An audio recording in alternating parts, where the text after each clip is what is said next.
Imagina despertar una mañana y descubrir que el dinero en tu bolsillo vale la mitad que la noche anterior, que tu casa, tu coche y tus ahorros de toda la vida se han esfumado por un error de los políticos. No es una película de terror. Fue la realidad de millones de mexicanos. En diciembre de 1994 nos dijeron que México estaba entrando al primer mundo. Pero en realidad estábamos al borde del abismo. ¿Fue ineptitud de Zedillo o una trampa mortal dejada por Salinas? Hoy vamos a destapar la cloaca del evento que marcó a una generación. Para entender el desastre, debemos volver a 1993.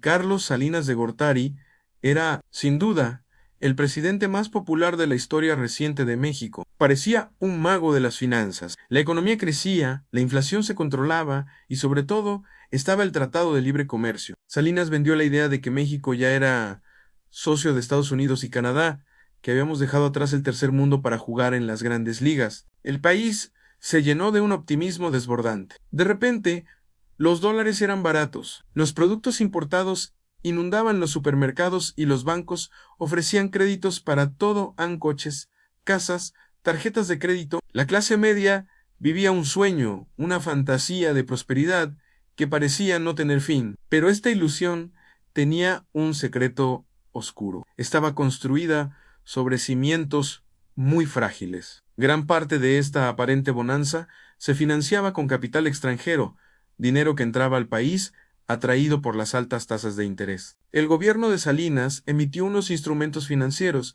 que se volverían infames a los tesobonos. Eran bonos de deuda del gobierno, pero con una trampa: estaban denominados en dólares. Esto significaba que si el peso se devaluaba, la deuda del gobierno se multiplicaría. Era una apuesta muy arriesgada, una forma de decirle a los inversionistas: no se preocupen, el peso no va a caer, y mientras el dinero siguiera fluyendo, la fiesta continuaba. Pero toda fiesta, tarde o temprano, llega a su fin. Y el fin comenzó a dibujarse en 1994. Desde el primer día, fue un año maldito. El 1 de enero, mientras los políticos celebraban la entrada en vigor de LCAN, un grupo de indígenas armados, el Ejército Zapatista de Liberación Nacional, se levantó en Chiapas, recordándole al mundo que no todo México era modernidad y primer mundo. La imagen de estabilidad comenzó a fracturarse y los inversionistas internacionales se pusieron nerviosos. El dinero es miedoso y el sonido de las balas, aunque fuera en la lejana selva lacandona, lo asustaba. Pero eso fue solo el principio. El 23 de marzo, la noticia que paralizó al país entero: a Luis Donaldo Colosio, el candidato del PRI a la presidencia y sucesor designado por Salinas, fue asesinado en Lomas Taurinas, Tijuana. El magnicidio sacudió los cimientos del sistema político mexicano. Si podían matar al futuro presidente a plena luz del día, ¿qué seguridad había en el país? El pánico se apoderó de los mercados. El dinero comenzó a huir de México a una velocidad alarmante. Miles de millones de dólares salieron del país en cuestión de semanas. La lógica económica dictaba una sola cosa: devaluar el peso para frenar la fuga de capitales y hacer las exportaciones más baratas. Cualquier economista sensato lo habría hecho. Pero Carlos Salinas no era cualquier economista. Era un político obsesionado con su legado y, sobre todo, con su futuro. Salinas quería ser el primer director de la recién creada Organización Mundial del Comercio. Una devaluación mancharía su imagen de milagro mexicano y arruinaría sus aspiraciones internacionales. Así que tomó una decisión fatal. En lugar de devaluar, usó las reservas internacionales del Banco de México para mantener artificialmente el valor del peso. Fue como intentar tapar una fuga masiva de agua con las manos. Cada día, el gobierno vendía millones de dólares de las reservas para comprar pesos y sostener una mentira que se volvía cada vez más insostenible. Mientras tanto, la deuda en tesobonos, esa bomba de tiempo en dólares, seguía creciendo. Llegamos a diciembre de 1994. Ernesto Zedillo, el sustituto de Colosio, toma posesión como presidente. Salinas le entrega la banda presidencial y simbólicamente se lava las manos, dejándole a su sucesor una economía pendiendo de alfileres. Las reservas internacionales, que a principios de año superaban los 25,000 millones de dólares. Estaban ahora casi en cero. La situación era crítica. El nuevo gobierno de Zedillo, apenas instalado, tenía que actuar. Y aquí es donde la tragedia se convierte en farsa. El 20 de diciembre, el recién nombrado secretario de Hacienda Jaime Sejao Puig comete el que se conocería como el Ejoj de Diciembre. En un acto de ingenuidad o de complicidad criminal, decide anunciar la inminente devaluación del peso a un grupo selecto de empresarios y banqueros, mexicanos y extranjeros, antes de hacerlo público al resto del país.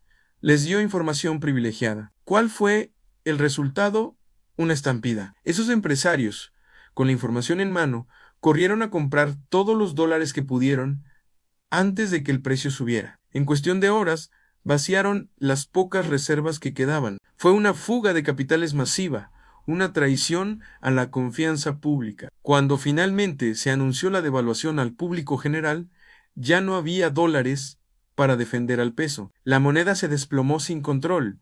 El error se convirtió en horror. Las consecuencias fueron devastadoras y se sintieron en cada rincón del país. Lo que empezó como una devaluación controlada se convirtió en una caída libre del peso. El dólar pasó de costar 3.5 pesos a más de 7 pesos en cuestión de semanas. Para la gente común, esto fue una catástrofe. Las tasas de interés se dispararon por encima del 100%. Las deudas con los bancos, que parecían manejables, se volvieron impagables de la noche a la mañana. Los créditos hipotecarios, que miles de familias habían contratado para comprar su casa, se multiplicaron. Gente que debía 100,000 pesos, de repente debía 500,000. Familias enteras perdieron sus hogares, sus coches, los negocios por los que habían trabajado toda su vida. La clase media que había soñado con el primer mundo fue aniquilada. Mientras tanto, los políticos se dedicaban a su deporte favorito, en echarse la culpa. Salinas, desde el exilio, culpó a Zedillo y a su equipo por el Ejoj de Diciembre, acusándolos de ineptos y torpes. Zedillo, por su parte, culpó a Salinas por dejar una economía artificial, vendida de alfileres, y por no haber devaluado a tiempo. Mientras ellos peleaban en los medios, el pueblo sufría las consecuencias. Y para rematar, el gobierno de Zedillo implementó el rescate bancario más polémico de la historia, el Fobaproa, en un fondo para absorber las deudas de los bancos, que supuestamente salvaría el sistema financiero. En la práctica, se convirtió en la socialización de las pérdidas de los banqueros. El Fobaproa transformó la deuda privada de unos pocos en deuda pública de todos. Una deuda que tú, yo y nuestros hijos seguiremos pagando por décadas para salvar a los mismos que provocaron o se beneficiaron de la crisis, no a la gente. A casi 30 años de distancia, la herida del 94 sigue abierta. Para muchos, fue el momento en que perdieron la confianza en la clase política y en el modelo económico. Fue la gran estafa que marcó a toda una generación. Pero la pregunta sigue en el aire. ¿Fue Salinas quien deliberadamente dejó una bomba de tiempo para que le explotara a su sucesor? ¿O fue Zedillo, un presidente novato que no supo desactivarla y cometió un error fatal? La historia oficial tiene sus versiones, pero la verdad completa sigue siendo objeto de debate. ¿Tú qué opinas? ¿Salinas dejó una bomba de tiempo o Zedillo no supo desactivarla?